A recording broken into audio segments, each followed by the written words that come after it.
Good afternoon and welcome to what is the first in a series of 4 webinars being hosted by Engineers Ireland on mainstreaming nature-based solutions in Ireland.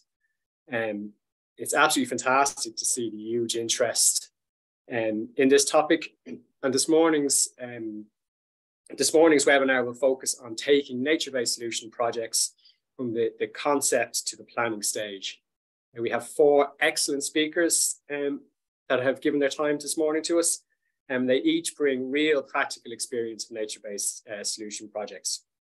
So we have 1.5 hours in total for the webinar. I'm going to hand over, if Fran Igoe could please share his screen. Dr. Fran Igoe is the Regional Coordination with LawPro, with a huge interest and drive in terms of getting nature-based solutions promoted in Ireland. So Fran, thanks very much. If you could give your introductions, please. Thanks, Conor. Conor, I won't be sharing a screen. I'll just be saying a few words, just keep it nice and short, just to set the context for this event, and then pass on to the speakers. So just for those of you who are tuned in, you're all very welcome. This is part of a broader initiative that we've been running with the local authorities and with the Department of Housing, Local Government and Heritage, and professional bodies and other people working in the professions as well. So without being too dramatic about this, as you all know, we're in the middle of a climate change emergency, a biodiversity emergency, and some would argue also a water emergency. So in this context, nature-based solutions do offer some benefits to protecting human society from these challenges and provide other co-benefits such as better place making. If designed correctly, they can make for safer and more attractive public spaces. When integrated and delivered at scale, they could provide for greater resilience during periods of climate disruption, including during times of flooding and droughts. Water is a key consideration here when considering nature-based solutions and should be considered at the beginning of any project. And that is because nature-based solutions can protect water as a resource by filtering out toxic pollutants and reduce risk to combined sewer networks, especially during heavy weather events. Reducing the volume and the speed of hard surface runoff will lessen the physical impact on water courses and human infrastructure also. All of this is beneficial to biodiversity as well as providing a multitude of co-benefits. This webinar series has been put together, as I mentioned, by Engineers Ireland, the local authorities water programme, LawPro, and the Department of Housing, Local Government and Heritage in response to feedback from practitioners in the local authority and the private sectors. It forms part of Ireland's nature-based surface water management implementation strategy, which promotes water-sensitive design for our urban spaces, and nature-based solutions will be a measure in Ireland's new river-based management plan, which will be published shortly. This is the first of 4 webinars been held in May, and the aim to follow the key stages that a project would normally take from its beginning to completion and subsequent maintenance. So it is advisable, if you can, to tune into all 4 because they are all interlinked. Recordings of previous webinars that we have ran with Engineers Ireland and with IPI and the other professional bodies are all posted up on the LawPro website. The link is there in the chat. The link is there in the chat, and further training sessions will be organised into the coming months. And we are doing this in response to feedback from everybody who have been engaged in this process to date. Finally, we would like to welcome the public as well as professionals to this webinar. It is important that the public are made aware of the challenges and opportunities associated with nature-based solutions, participate where possible in their design, and support this relatively new approach to how we can manage water in Ireland. Speakers will be emphasising the need for good public engagement and consultation early and often to deliver the best options for all. I would like to thank all of the speakers and all who have helped to put together this webinar series and all the previous ones leading up to this. Nature-based solutions require a multidisciplinary approach, so I hope that you find this series practical, informative, and useful for your work from whatever discipline you represent. Thanks. Thank you very much, Fran, for that introduction. And so our first presenter today is John Stack. John works in the Water Framework Directive Office in Dublin City Council. And John is a real champion and advocate for nature-based solutions. And he is particularly interested in how they can be used to achieve multiple benefits. So John, I'll hand over to you now to share your screen, please. Good afternoon, everybody, and thanks for your attendance today. And in particular, thanks to the department, the local authority, and Engineers Ireland for giving me this opportunity to speak. I hope you find this interesting. So I work in the Protection of Water Bodies Office in Dublin City Council. There are 3 sections within our section: the Water Framework Directive section, Water Pollution Control section, and GIS data management. And we all work collaboratively around the protection of waters and improvement of water quality. So we work for the local authority. We're trying to break out of the traditional siloed role where everybody does their own thing and try and collaborate an awful lot more.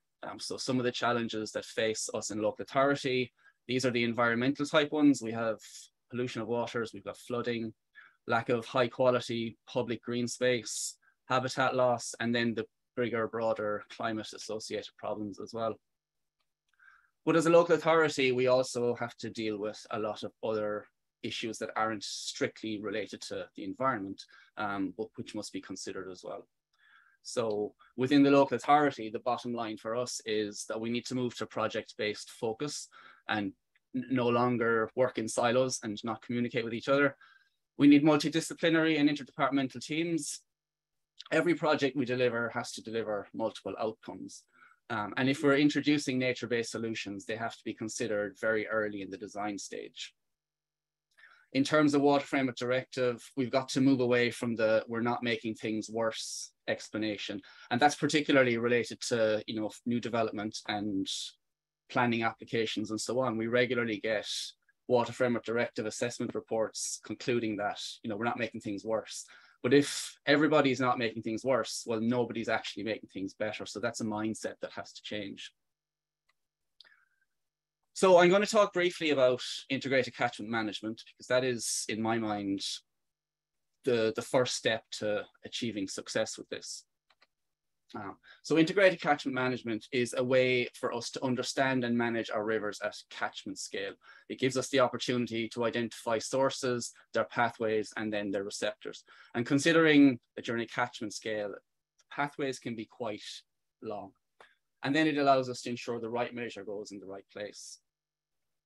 It strongly promotes Article 14 of the Water Framework Directive, which is about community engagement and involvement. And it tries to promote a combination of both a top-down sort of legislative approach with participation and collaboration, and heavily emphasizes the multidisciplinary approach. So integrated catchment management acknowledges that for programs and plans to be effective, they must occur at the appropriate geographical scale, which in this case is the river catchment. It takes a broader, more holistic look at how we use land. It recognizes the interconnectedness between different environmental objectives and how they support and depend on each other. So for example, a river restoration project can help with habitat creation and other things as well. So it's broader than just Water Framework Directive, and it includes other environmental legislation too. Ultimately, it recognizes that the health of the river is a measure of the health of the wider surrounding landscape. So the river is kind of like the canary in the coal mine. It's also cognizant of the wider and bigger social, economic, and political issues facing the country. And finally, and critically, it recognizes the need to involve and support communities in reaching an agreed and sustainable land and water resource management vision. Smith and colleagues in 2010 outlined some of the basic components of integrated catchment management. And this list really highlights the relationship between management, science and engineering, adaptability, cooperation, adequate resourcing, and developing a strong sense of trust and accountability to the successful implementation of integrated catchment management. This is what the process looks like. It starts with preliminary screening and initial and further characterization so that we can identify what these sources are, what the pathways are, and where the receptors are, and get a good understanding of the risk within these catchments. Once that's understood, solutions can be developed, and then the performance of those solutions, once delivered, can be monitored into the future. If only it were that simple. Catchments are exceptionally complex. They're 3-dimensional systems, and they're influenced both by the topography that you see on land and then the underlying geomorphology as well. And I often argue that time is missing from this illustration. The primary tool of integrated catchment management is the local catchment assessment. And that's where you do a full assessment of the entire river catchment. Generally, it starts with a desktop study, and then you do field studies to verify the information you've gleaned from your desk study. And really it is to identify and understand pressures, pathways, and receptors. So while integrated catchment management identifies the problems we've got to deal with, we also need to solve those problems. And nature-based solutions, I would argue, is a sustainable approach to doing that. Where they fit in is important as well. I think it's important to start with acknowledging the importance of our green infrastructure and what it provides to us, namely ecosystem services such as clean air, clean water, pollinators, food, and so on. So we kind of need to respect our green infrastructure the same way that we do our grey infrastructure. So nature-based solutions really are about restoring and preserving our overall green infrastructure. The premise of nature-based solutions is that by restoring natural and modified ecosystems, you can address some of the many societal challenges that we face today, particularly those related to climate change, food poverty, and so on. Nature-based water retention measures are an element of nature-based solutions. And as they've been described by the CIS working group, they contribute and build up our total green infrastructure. And I think what's really clear from this image on the right is that there is no one aspect of our environmental, sorry, let me start that again. Everything is interlinked. There's no one aspect of our environment that's a standalone. So all elements of our environment, as well as our endeavors to protect them, are interconnected. That brings us to sustainable urban drainage systems, which are a natural approach to managing drainage. What they really are trying to do is mimic the natural hydrological cycle as much as possible.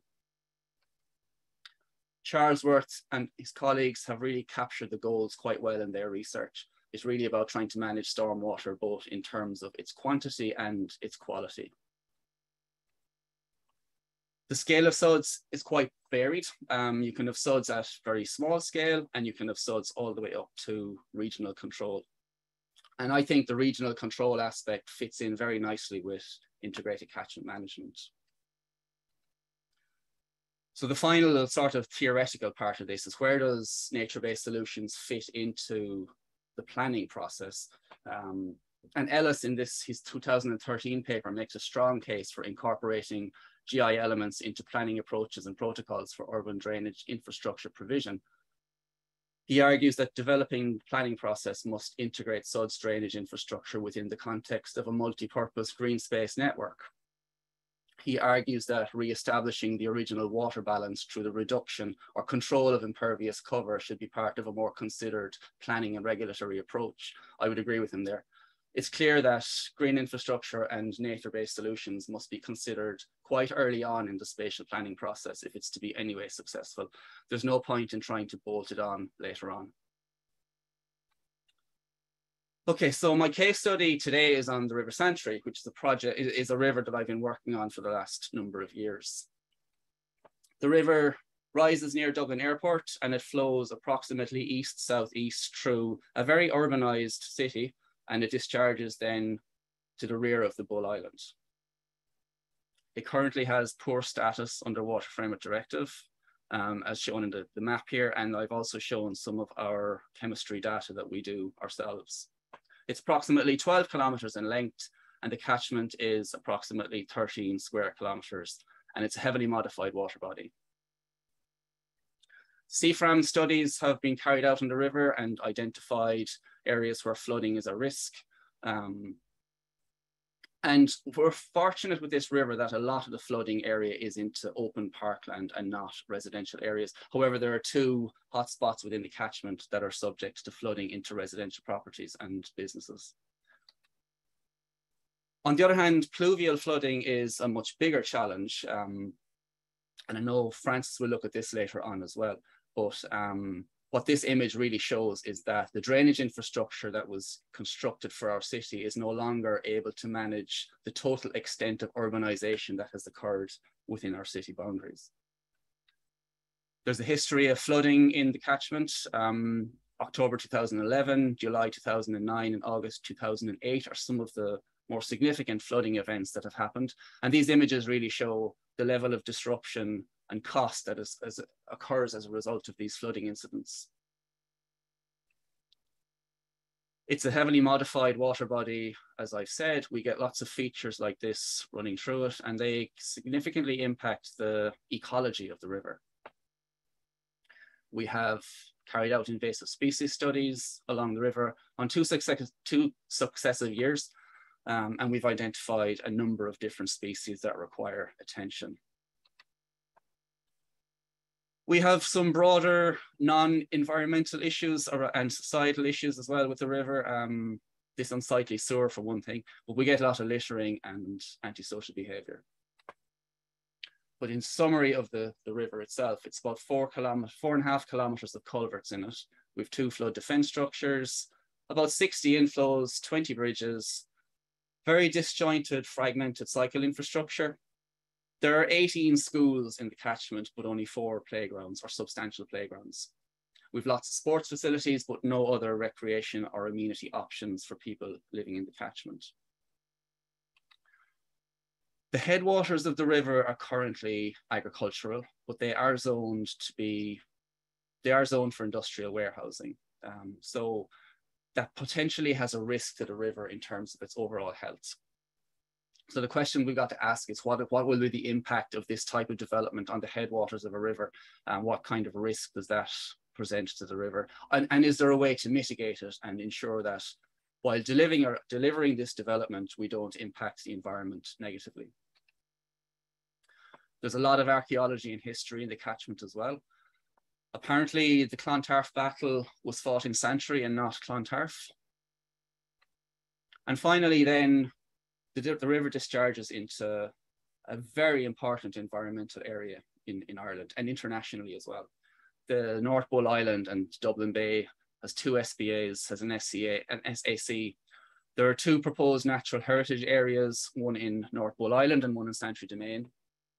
The Bull Island is also a Ramsar site.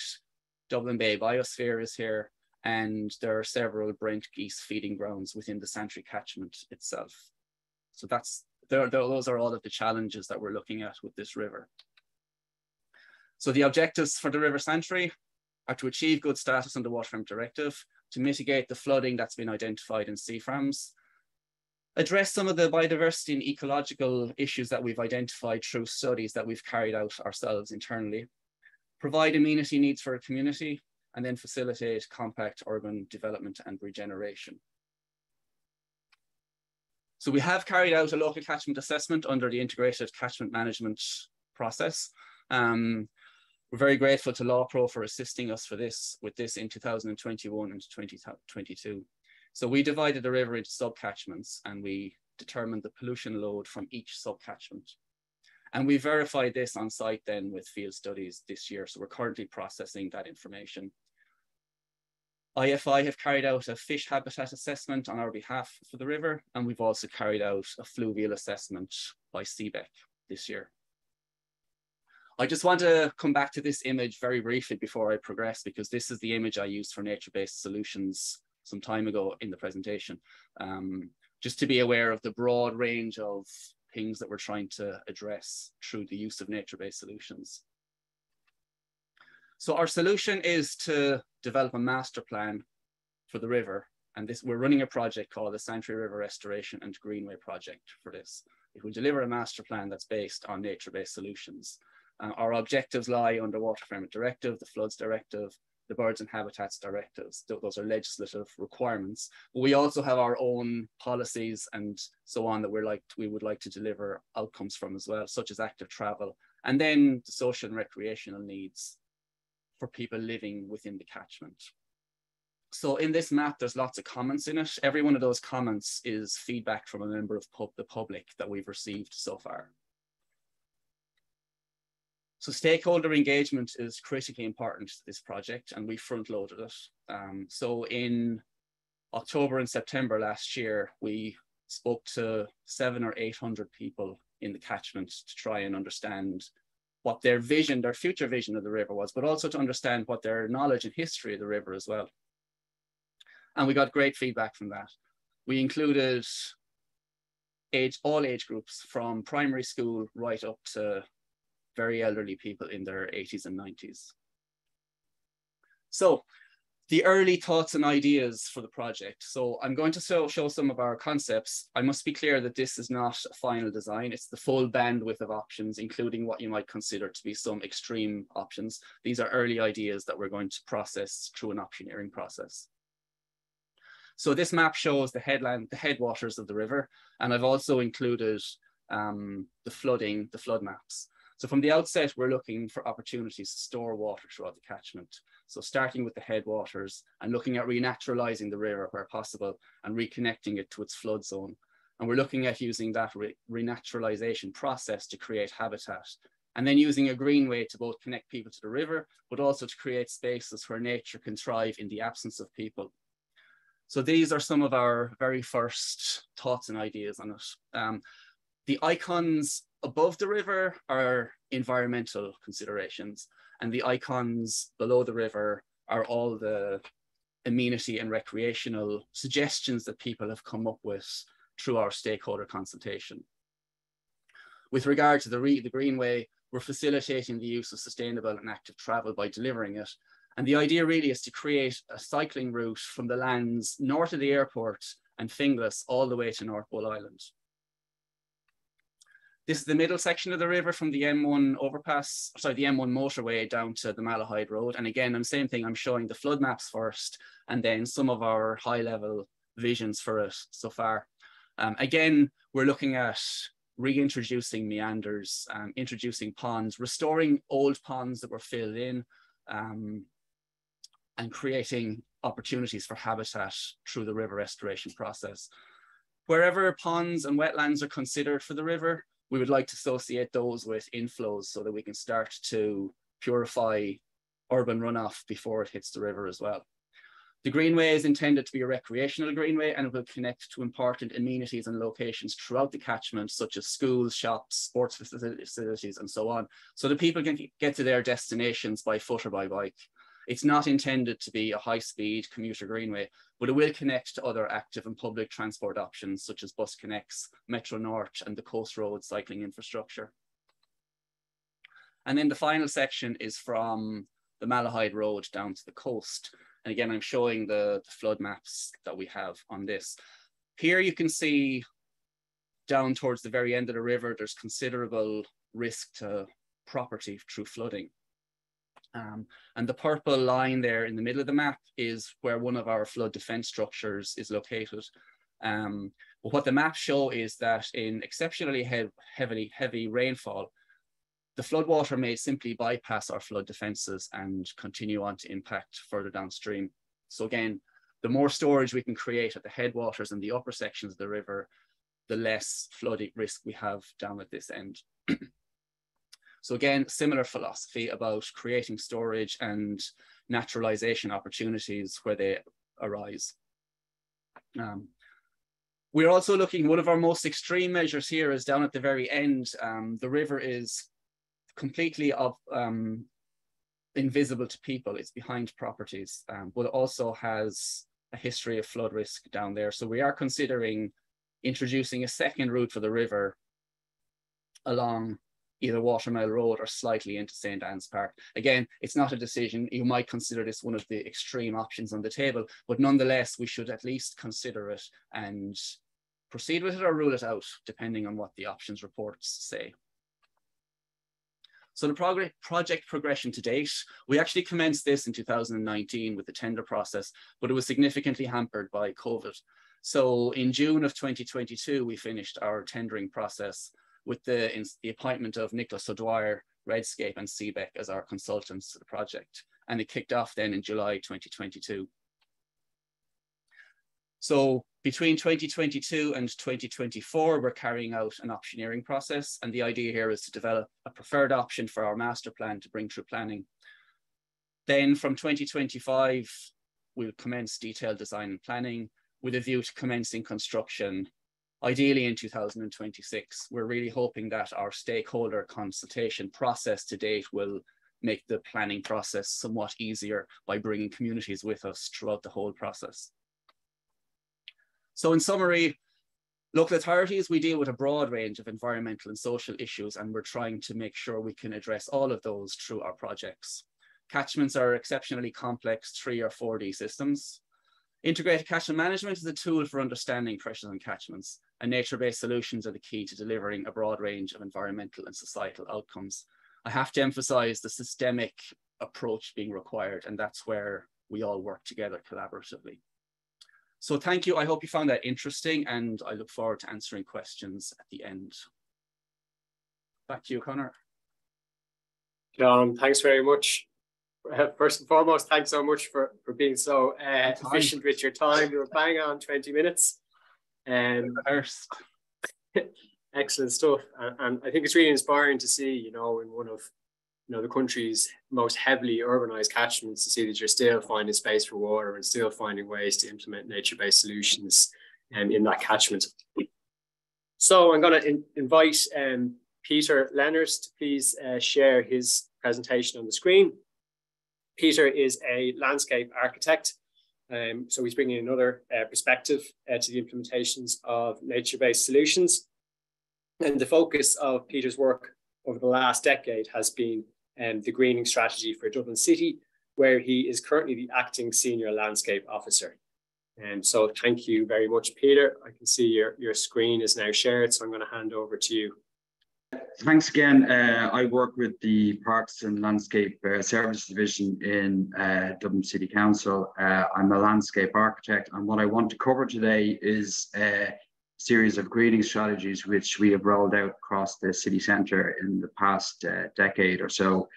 These projects, they come under sort of a general term that we call greening the city.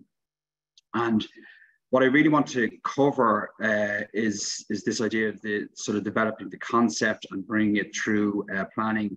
A colleague of mine, Gareth Tolan, will get into the more detailed design of these interventions in a follow-up talk in a few weeks' time. But for now, what I want to cover is our approach to this work. I'll briefly touch on the overall challenge, where we work, what we do, what we have achieved to date, and what's next. And just to start, I think it can be helpful sometimes just to explain this discipline of landscape architecture. It's still a fairly new discipline compared to some of the older ones like architecture and civil engineering and that. But I think it's useful to sometimes just, explain exactly what it is that we do, because we often get asked a lot, like, what exactly is landscape architecture about? And for us, really, it's landscape architecture is a blend of the traditional disciplines of like planning. We're involved a lot in master planning. There's a very strong design aspect to it, which is the architecture. A lot of the works that we actually do, can be seen as civil engineering. A lot of our works are actually in the public realm, and there's a very strong aspect of geography and biogeography at all as well. But central to landscape architecture really is this idea of the aesthetic. What we produce, we must always consider the sort of the final look and feel of what it is that we are building. It must be attractive to the end user, to the people that are going to be experiencing it as such. So it supports livability in our cities and our urban areas. And livability of our cities is a key factor when it comes to climate change. If we are looking for more people to live in our cities, they need to be attractive places to live. They need to be healthy places to live.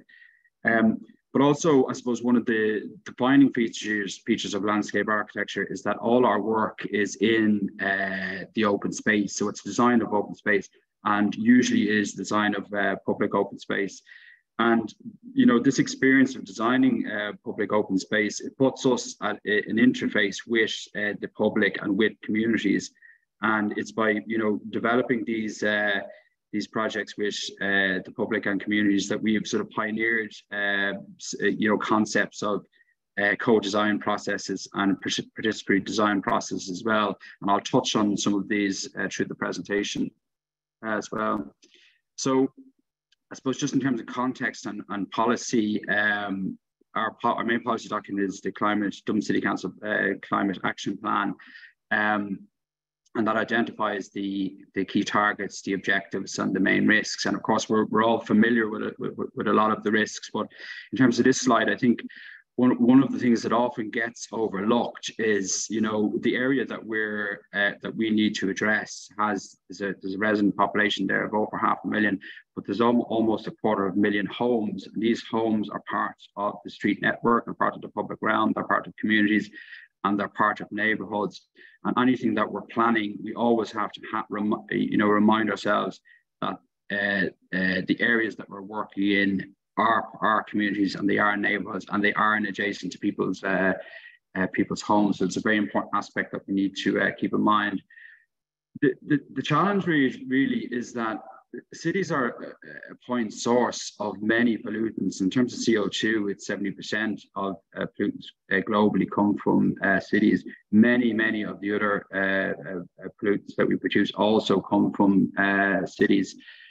And the issue is that our urban populations are growing, and they have been growing for some time at this stage, and they will continue to grow. And as our targets are set out, in many respects, they are moving targets, because the populations will continue to grow, the cities will continue to grow. We may make improvements, but when these urban areas are, continually expanding and increasing, we may be shifting further from our targets. And just in relation to the context of Dublin City again, and in relation to the green infrastructure and some of the key metrics, this slide shows the urban tree canopy within the city. And this is an interesting metric because it shows where we are in terms of a starting point in terms of green infrastructure and our approach to nature-based solutions. The hotspots on this slide show areas of the city where we have a canopy cover between 0 and 5%. Just to put that in context, other cities that would have, what we would see as good quality or good levels of urban tree canopy could be up around 20, 30, 35%. So we're already starting from a very low base when we're talking about, using nature-based solutions or increasing the green infrastructure of our cities. In terms of the areas of actions on our remit, from a parks perspective, the area that we see ourselves most active is in the nature-based solutions. This impacts on flood resilience, and then we also input into transport and energy. But the key part of where we see as our main sort of area of support is in developing these nature-based solutions.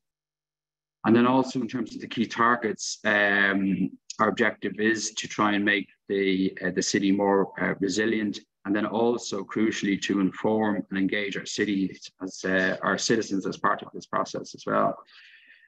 So in terms of where we work, this is an aerial view of Dublin city centre. You can see the Royal Canal to the north and the Grand Canal to the south. It's probably one of the most urban areas on the island. It's been developing for the past 1,000 years. Most of what you see here is kind of been developed over the last few centuries. So it's a very, very intense urban area. The space is very, very limited. So there's always a lot of competition for the space. And in terms of water and rainfall on that, this area is almost entirely sealed, which brings its own challenges. As a catalyst for the greening strategies, a number of years ago, we were developing a parks and open space strategy for the city.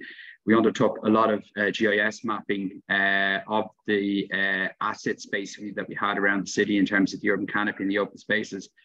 And we uncovered a very in the area of open space provision. At that time, the open space provision in the Liberties area was less than 0.1 square meters per person, and ideally it should be up around 18 to 20 square meters per person. That formed the catalyst really to undertake a greening strategy in that area to address that deficit. The strategy was quite successful in implementing a number of projects in that area. And then from that, it spurned on a number or a series of other strategies. There was the Northeast Inner City greening strategy in 2018, and the Greening Stony Batter 2019, and then a few others have followed since. Each time we've done the strategies, the focus has been different. The approach has changed, and the focus has changed. So when the initial one was done, the Liberties Greening strategy, the focus was the provision of open space. That was the main area that we needed to improve. And now since then, it has developed into the urban tree canopy. But the follow-on strategy, the Northeast Inner City, the main focus of that was to increase the urban tree canopy in that area. And then the Greening of the Stony Batter strategy, the approach to that changed, where it became much more of a co-design process with the local community in that area, which generated about 40 or so projects. So just to give you a very quick idea of the type of interventions that we're talking about, I've just selected a few from around the city of ones that we've done. And one of the things that we always mention is this idea of getting easy wins. And this is important from a number of perspectives, but really it's in terms of actually just getting something from the strategy level to on the ground. And what we tend to do is we pick ones that are easily implementable, are not too technical, and that are ones that are not really going to cause or be controversial. So some of these early ones were really just deep paving projects, and this is an area beside the forecourts on Chancery Street, a large area which was sealed, which is very similar to most of the city centre. It's almost completely sealed with pavement or blacktop or concrete, one form or another. And there's lots of opportunities to just deep pave these areas and create very attractive sort of streetscapes as part of that. Again, a similar scheme as part of the Northeast Inner City greening strategy. We depaved the large traffic island. It's very visual. It's on a main street, simple project to do. And these sort of projects, they're beneficial because they create their own demand. When people see these being implemented around the city, they start to ask for more of this type of intervention in their own areas. As these projects developed, we moved out more into some of the residential areas. This is Stony Batter, and again, a historic part of the city. But in terms of the paving in the streetscape, almost entirely sealed again, very little open space. Some of these interventions which we're rolling out at the moment can incorporate SUDS aspects. And also they can incorporate social aspects as well. So they're designed into the streetscape to improve the streetscape from that perspective also. As we've rolled out these strategies, we've started to move into some of the newer suburbs. And I think everywhere we go, generally, we're able to usually identify areas where there is potential to do this type of work. So we've been rolling out these strategies for probably the last 8 years. And in terms of what we've achieved, just some key figures. In the Northeast Inner City, we've increased the tree canopy in that area by 30%. We've developed a wildflower area, which is over 0.5 hectare. There's already almost 40 projects completed in that one strategy area. And there's a kilometre of native hedgerow that's been integrated.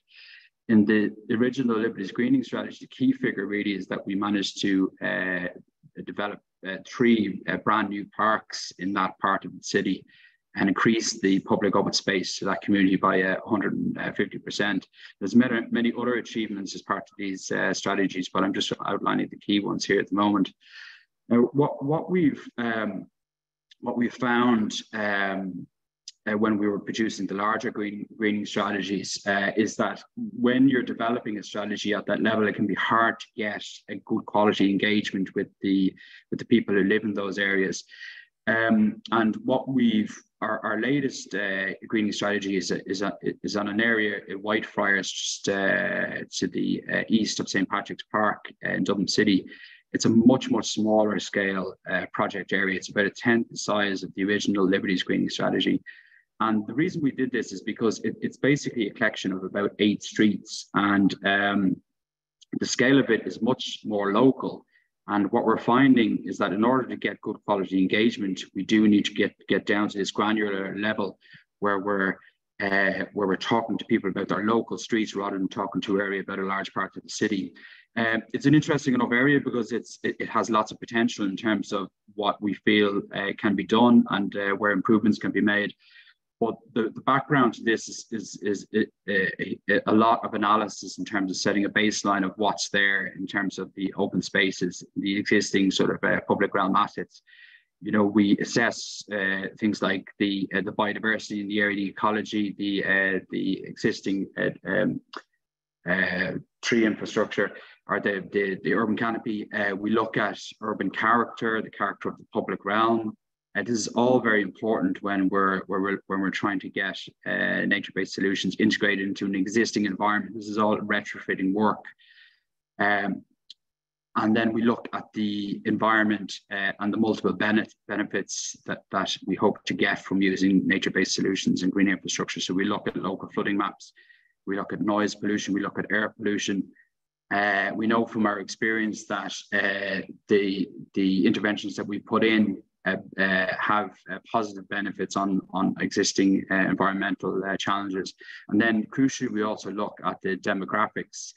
So when we're designing or developing these greening strategies, it's really, really crucial to understand the existing population that live there, the demographics, what it is that they feel they need in their area, and to sort of dovetail the requirements of the nature-based solutions with the requirements of the existing communities as well. So very quickly, when you work on an area of this scale, you can do that analysis quite quickly. A lot of that information is readily available.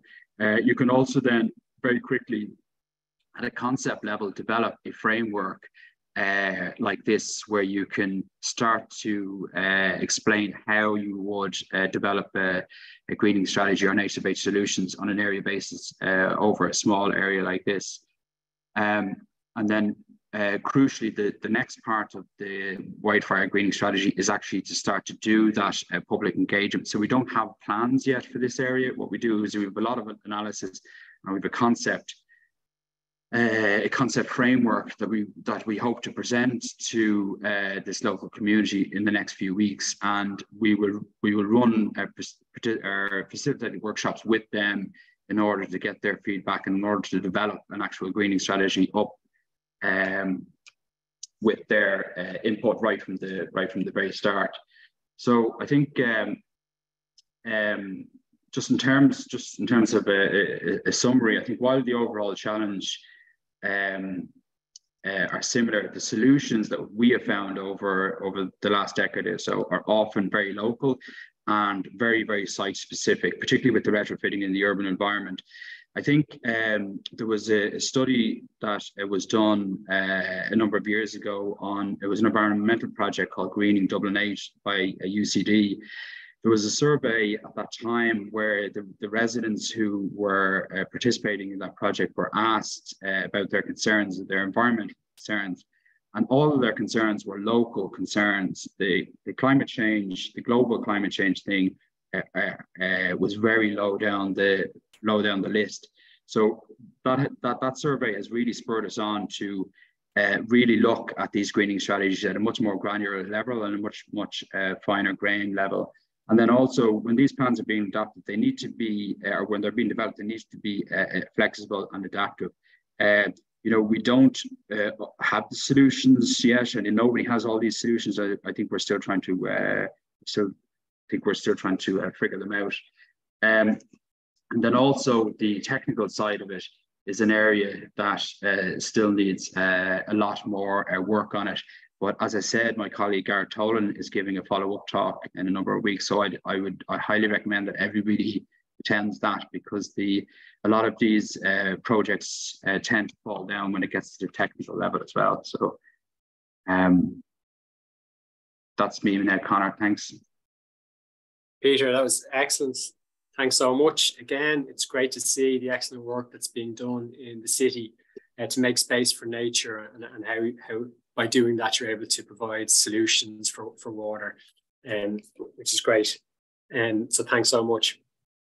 Our next speaker is Seán Fitzsimons from Clondillan Civil Consulting. Seán is a chartered engineer. He has over 17 years experience, the wealth of both national and international experience in the design and construction of major projects. So it's good now to move from local authority experience into the private sector and consultancy services. So Seán, if you would like to share your screen, please. Thanks very much. So I'm just going to be focusing today on the adoption of nature-based drainage solutions in the urban periphery. So I guess I'm going to first just kind of describe what I mean when I talk about the urban periphery.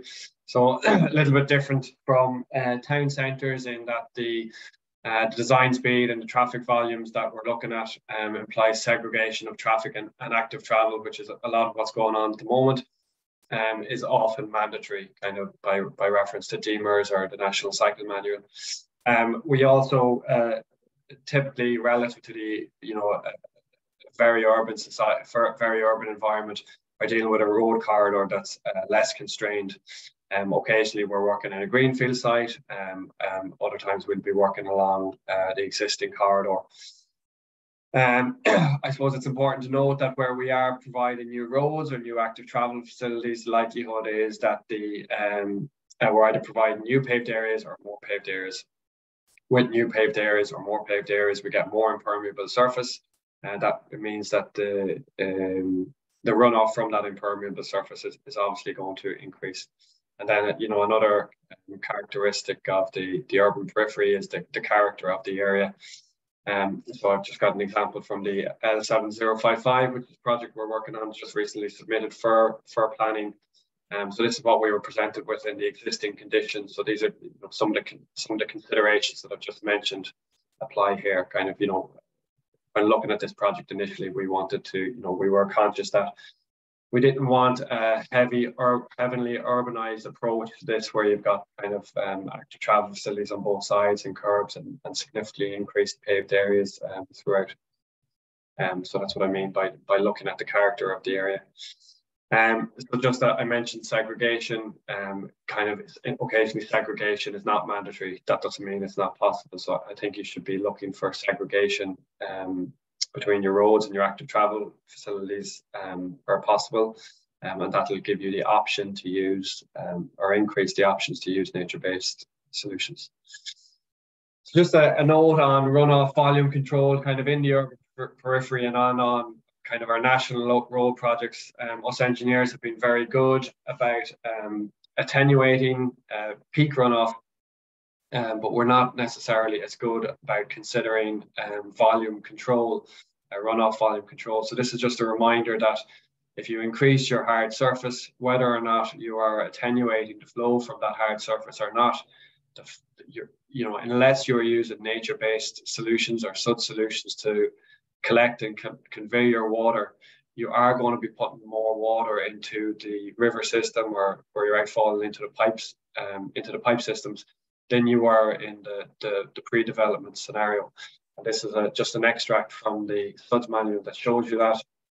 The area under the green is the existing, the area under the red is the post-development with attenuation. And I suppose the point I'm making is that attenuation alone is not sufficient to mitigate the risk of flooding. If you're putting more water into a river system, whether you're controlling the peak or not, if you've got an existing flooding issue downstream, then you're going to make that issue worse if you're putting more water in.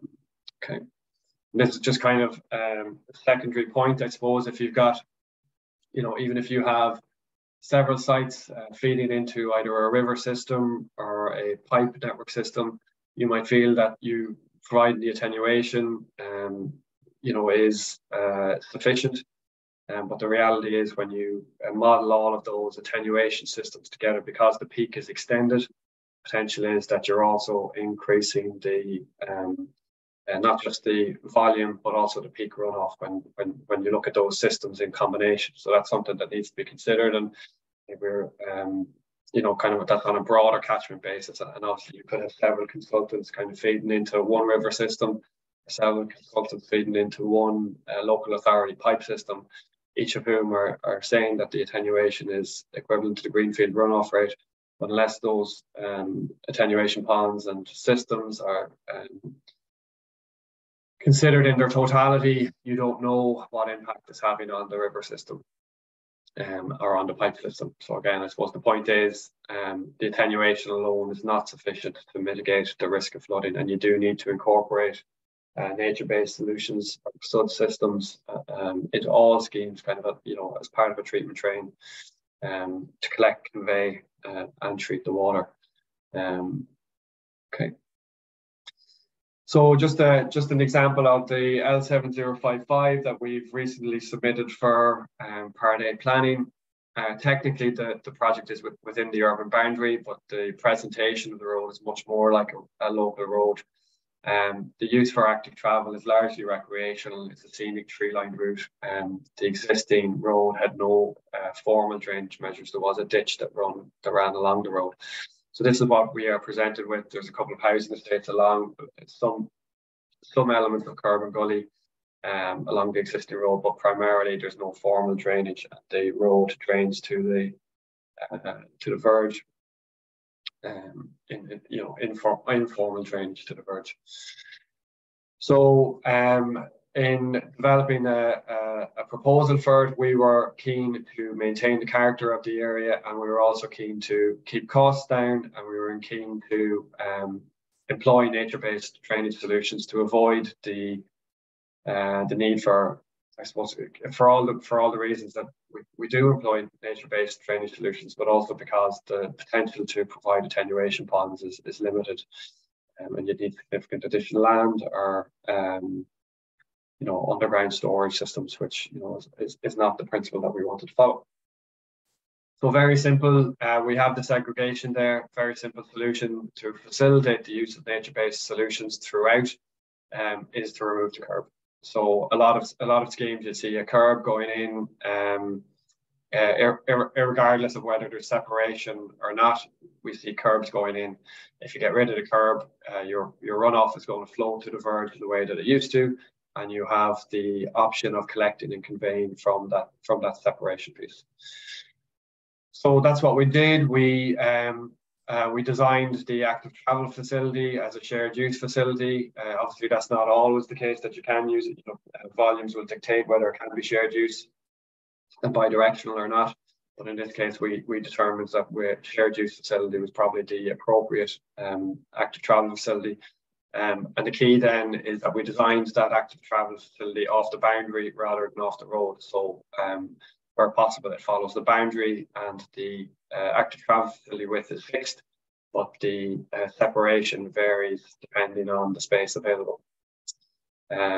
So in that way, we maximize segregation, we improve the visual appearance of the facility, and we're able to incorporate nature-based drainage solutions.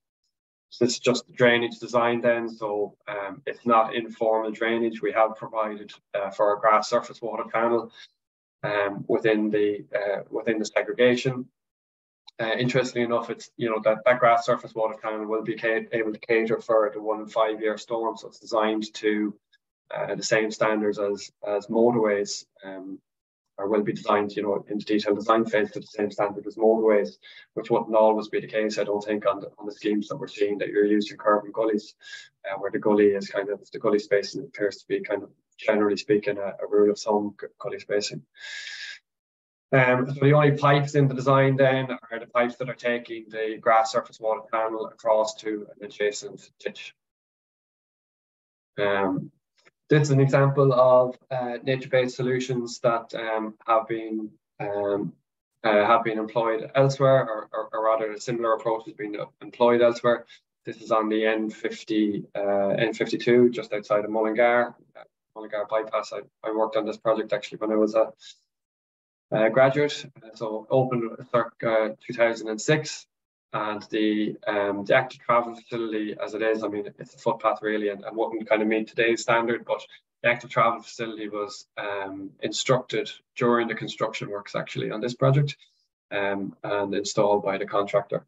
Again, designed to follow the fence line, no curb, good segregation from the road, and it facilitated the use of a filter. So the use of a filter drain, which is a thud system.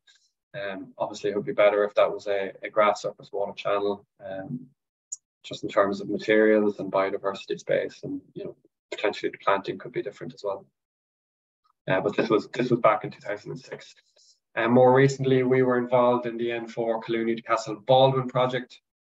We were presented with a concept design that had a Eastern Parallel Link road, which had a 3 kilometre long footpath adjacent to it. Footpath was segregated, but the proposal was to use curb and gully drainage, and then have the segregation and then the footpath. We proposed to move the footpath or the active travel facility out to the fence line, and we that allowed us to remove effectively the 3 kilometres of curb, allowed us to remove 3 kilometres worth or thereabouts of pipes and chambers, employ nature-based solutions, and also increase the amenity and safety for users as further away from the road. As it happens, it also reduces the earthworks. Just to mention, within TII standards, this is obviously this was a TII scheme. The road in question is a local road, but it was a TII scheme.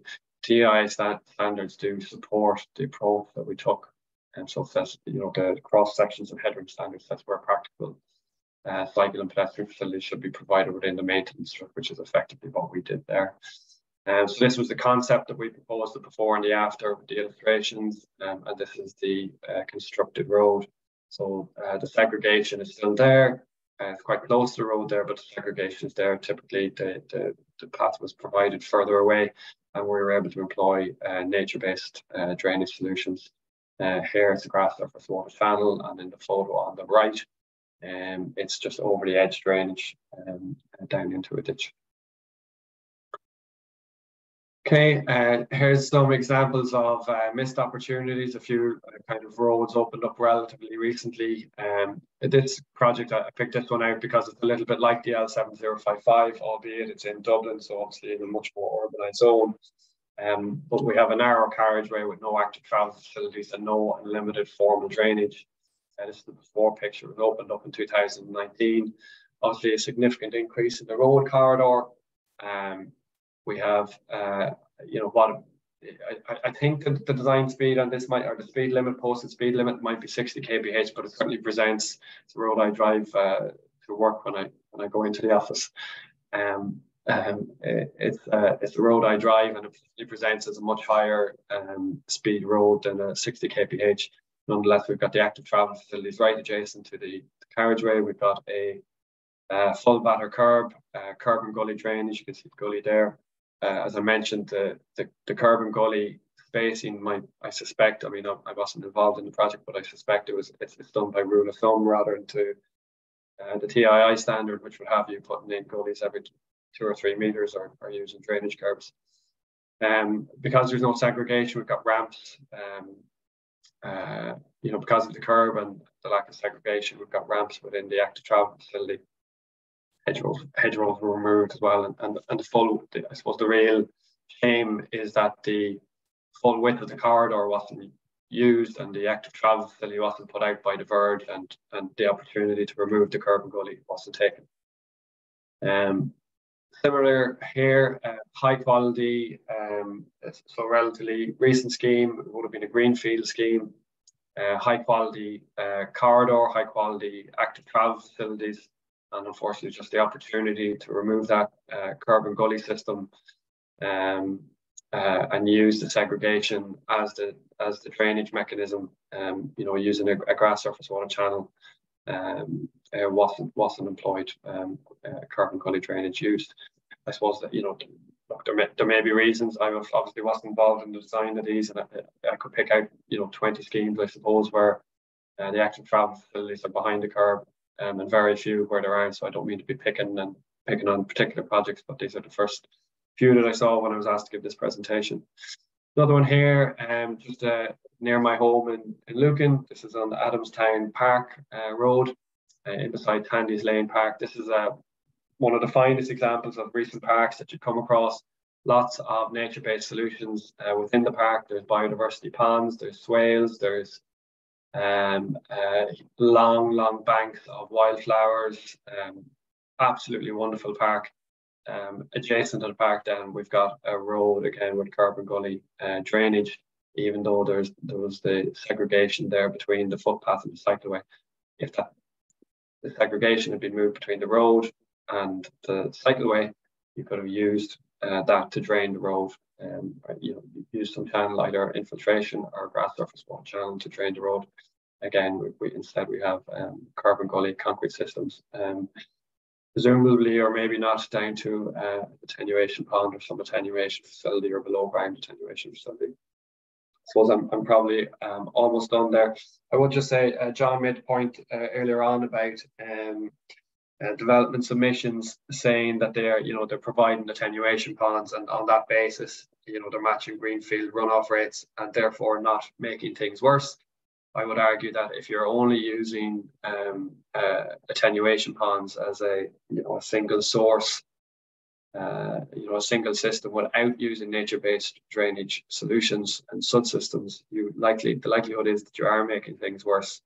I'd refer you back to the graphs from the SUDS manual, the extracts from the SUDS manual that kind of demonstrate that attenuation on its own is not sufficient, and you do need to provide a treatment train in terms of volume control, to make sure that peak runoff and volume control is catered for. That's it. Brilliant, Seán. Thanks so much. Over to you, Michael. Okay. So I suppose before we get to the project, I'll just give you a quick overview of the wastewater networks nationally, some of the key challenges that we face, and I suppose how we're assessing risks on the network from an environmental and flooding point of view, and what processes that we undertake to identify projects then going forward. And then I'll cover the project itself.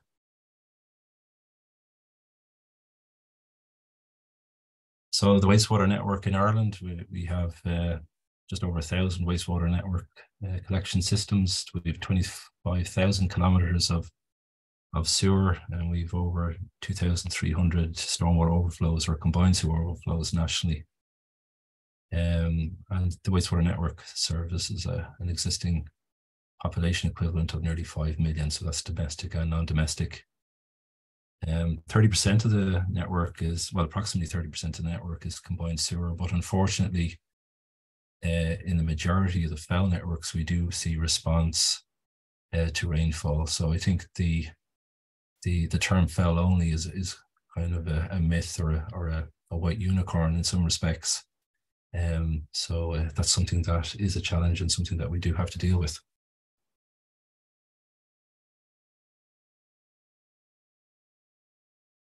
Key challenges, obviously, hydraulic overload of the network, and that results in sewer flooding impacting on property, infrastructure, roads and public spaces.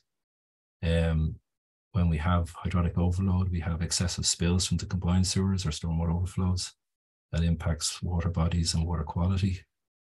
And because of hydraulic overload, then we would also have a lack of network capacity to facilitate future growth and development.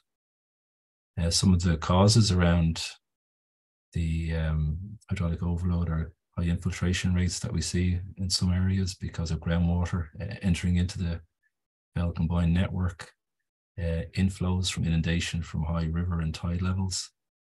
And we have high population growth, and in some cases we have higher population connected than was originally intended in the original design, putting pressure on the network. You see impact due to climate change with higher intensity rainfalls, which are stressing the network. And we have an increase in hard standing area, including roof and paved area, on an incremental basis year on year. We call that urban creep. And that's contributing to higher surface water runoff and higher storm flows then in the sewers.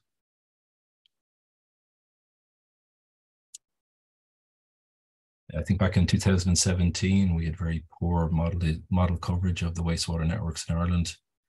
And we didn't really have an understanding, or we didn't know how to really quantify the risks that were being caused by the network from an environmental and flood risk point of view. So I suppose in order to close that gap, we embarked on a national program of drainage area plans. And in order to support that program, we brought into play a suite of model bill standards, asset capture standards. We then, I suppose, brought in a standard way of doing work with our framework contractors supported by our consultants, and also how to interface internally with the many functions within Irish Water itself. And in doing so, the output of that is that I think by 2024, we should have 60% of those connected to the network covered by a calibrated network model. It allows us to understand the capacity that we have on the network, address some of the strategic objectives that Irish Water need to target as part of, say, fighting compliance against the Urban Wastewater Treatment Directive, and also addressing issues like sewer flooding. The key outputs from the drainage area plan for each network that we create a model for is a model for short, medium, and long term. The risks associated with flooding and stormwater overflow performance. And most importantly, it allows us to understand root cause of issues and to identify solutions to address those risks. So it's a key player in terms of informing our future capital investment going forward. When we stitch in the, say, actual rainfall events and then into the model, and then we look at the outputs of that, we see a very strong correlation in terms of impact with actual flood events themselves. So it kind of gives us very high confidence in the models. Unfortunately, sewer flooding, when it happens, can really negatively impact communities. It's very stressful to the homeowners, and hundreds of properties nationally are impacted by sewer flooding. One of those areas is in the city centre in Dublin. There's 12 flooding hotspots within the Dublin city centre that we have identified through the drainage area plan process. The area in Igoe is predominantly residential. It's serviced by just a combined sewer. There's no stormwater network in the area. And the flooding that is predicted out of the model through the DAP has been verified with the operational people within Irish Water. So I suppose the task for us then was to identify, well, how many properties were impacted then by flows coming out of the sewer network. We undertook a stakeholder engagement with the residents and identified that at least 18 properties have been impacted by repeat sewer flooding historically.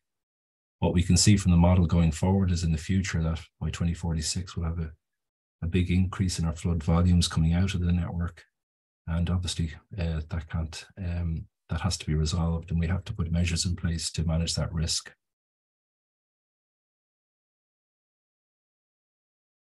Just gives you a view of the area under examination. There you can see tight rows of terraced housing, quite a lot of hard standing area. And what we can see, and you'll probably see from a later slide that I show you, that we've had a very large increase in roof area within the flood zone itself. These houses were constructed in the late 19th century. And obviously people have undertook extensions out the back, increased area, and that's led to increased volumes being transferred into the sewer network, unfortunately causing flooding. Through the drainage area plan process, we have a hierarchy of interventions that we can look at to see if we can resolve the issue. Our preference obviously would be for sustainable drainage to be the option, but we have to look at a whole suite of interventions to make sure that we leave nothing behind. But the interventions on the right hand side there will be much more carbon intensive, high energy, and less sustainable. What we have identified through the drainage area plan is that if we remove the hard standing area or the drainage associated with the roads and the roof frontage, that will reduce the flood risk by 90%. So what we've done under the drainage area plan process is developed up a long list of options, including separation SUDs, as you can see there from the slides. Other, I suppose, less sustainable solutions like sewer duplication, online storage, and then a hybrid of those then as well. In the slide, we've also shown there what a stormwater separation would be going to the Cammack River. That would impose a flood risk on the Cammack itself that would have to be managed also as part of that solution. We've developed up a notional high-level plan implementing SUDs in the area with disconnected roofs, biodiversity included through planter areas on the roads, and bioretention areas in some of the greenfield spaces that are located within the area. We think that it's a good candidate for SUDs because of the wide streets that are there. It's kind of hydraulically isolated from the wastewater network, and we can get access, ready access to the downpipes from the houses themselves, which feeds into the support for SUDs as the solution going forward. There we can show this. There we've shown the proposed streetscape if we were to go down the SUDs route with rain guards and impermeable paving. So you have there an existing and proposed scenario shown. I've mentioned there already some of the measures that we're looking at. So filter strips, runoff swales and hollows, and rainwater harvesting would also be measures that we'd be looking at as ways of managing surface water in the area and managing flood risk. The project itself is at early stages of preliminary business case, which will involve, I suppose, going forward, a lot of stakeholder engagement with the community and other stakeholders, including DCC. I suppose the key deliverable under the preliminary business case is a feasibility study report, with a preferred solution being identified after a multi-criteria assessment. We hope that SUDS option will be the preferred solution going forward because of the key benefits it can deliver, namely the reduced risk of flooding or managing flood risk, improved water quality because we'll have reduced spills and spill volumes to the Cammack River downstream, the increase in local amenity and biodiversity provided by SUD solutions will also be deriving benefit through reduced energy consumption, through less pumping downstream and treatment at the Ringsend wastewater treatment plant. And we'll have more, I suppose, improved lifespan in our assets, building headroom by providing SUD, so making us more resilient against things like climate change, which are critically important. I think that concludes my presentation, Conor. I think we're just about there in terms of time.